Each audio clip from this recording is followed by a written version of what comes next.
विधानसभा चुनाव के परिणाम अब सामने आ चुके हैं। इन चुनावों में जहां भारतीय जनता पार्टी ने राष्ट्रीय स्तर पर बड़ी मजबूत स्थिति दर्ज की है, वहीं कांग्रेस पार्टी को काफी निराशा हाथ लगी है। इस चुनाव का असर और परिणाम का असर निश्चित रूप से छत्तीसगढ़ की राजनीति में आने वाले दिनों में देखने को मिलेगा।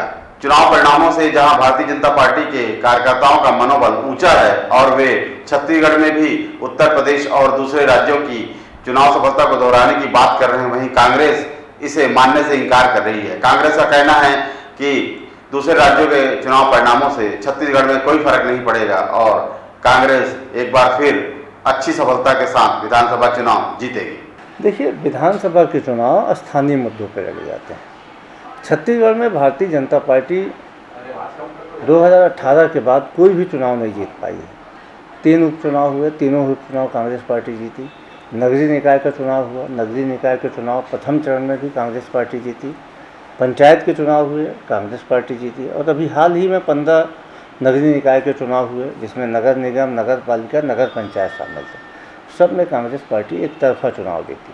छत्तीसगढ़ में भारतीय जनता पार्टी जूझ रही है मुद्दों के दिवालियेपन से और नेतृत्व के संकट से।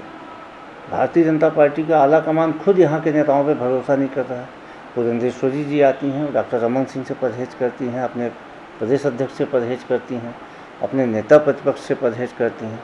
तो जो दल जनहित के मुद्दे नहीं उठा पा रहा है, जो दल नेतृत्व के संकट से जूझ रहा है, जो दल गुटबाजी में जूझ रहा है, वह एक ऐसे दल का जो कि अपने जन घोषणा पत्र के सारे वादे पूरे करने की स्थिति में है, जो लगातार किसानों को, महिलाओं को, युवाओं को केंद्रित करके न सिर्फ योजनाएं बना रहा है बल्कि उन योजनाओं का प्रभावी ढंग से क्रियान्वयन कर रहा है। तो वैसी स्थिति में मैं नहीं समझता हूँ कि भारतीय जनता पार्टी आने वाले चुनाव में कांग्रेस के सामने चुनौती होगी। यदि 5 राज्यों में हम चुनाव हार गए तो हमारे आला कमान की मनोस्थिति डाउन है, ऐसा कहना मैं समझता हूँ उचित नहीं है। हम एक राष्ट्रीय राजनीतिक दल हैं और 1885 से कांग्रेस पार्टी है। हमने आज़ादी की लड़ाई का संघर्ष देखा है, हमने इससे भी विपरीत परिस्थितियां देखी हैं और उन परिस्थितियों में भी हमारा आला कमान कभी विचलित नहीं हुआ, क्योंकि कांग्रेस का आला कमान अपने एजेंडे की इतर कभी नहीं जाता है। कांग्रेस के कुछ अपने सिद्धांत हैं, उन सिद्धांतों पे कभी कांग्रेस पार्टी समझौता नहीं करती। चुनाव हारना जीतना एक अलग विषय है। आप उत्तर प्रदेश में भी देखिए कि हमें संतोष इस बात का है कि उत्तर प्रदेश में हम अपने एजेंडे में चुनाव में गए। उत्तर प्रदेश जैसे राज्य में जहाँ की भारतीय जनता पार्टी राम मंदिर के बारे में बात करने से अपने आप परहेज करते रही, बाबा विश्वनाथ का कॉरिडोर बनाने के बाद भी उसके बारे में बात करने से परहेज करती रही।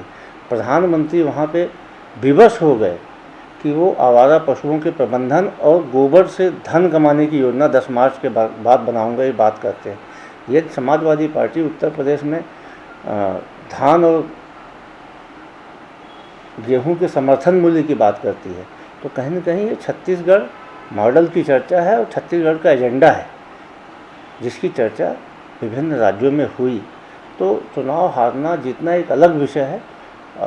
इस हार के कारण कांग्रेस पार्टी के आला कमान का मोरल डाउन हो गया है, कांग्रेस पार्टी के कार्यकर्ताओं का मोरल डाउन हो गया है, यह कहना उचित नहीं है। कांग्रेस पार्टी आने वाले समय में और ज़्यादा सांगठनिक रूप से मजबूत होगी, हमारे कार्यकर्ता और ज़्यादा मजबूत होंगे। हम छत्तीसगढ़ का उदाहरण देखिए ना, हम 3 बार यहाँ पे सरकार में नहीं थे और जब हम सरकार में आए तो 3/4 बहुमत के साथ सरकार में आए और तीनों बार स्थिति ये बनती थी कि हम 0.5%, 1% और 1.5% सरकार में पीछे थे। तो ये चीज़ें तो आनी जानी लगे रहती हैं। पूर्व मंत्री राजेंद्र विचार नेताम जी ने कहा है कि भारतीय जनता पार्टी के कार्यकर्ताओं का हौसला यूपी चुनाव के रिजल्ट का तो हाई अच्छा है, इसको लेकर क्या है? अच्छी बात है, मुगालते में रहें वो। शुभकामनाएं उनकी।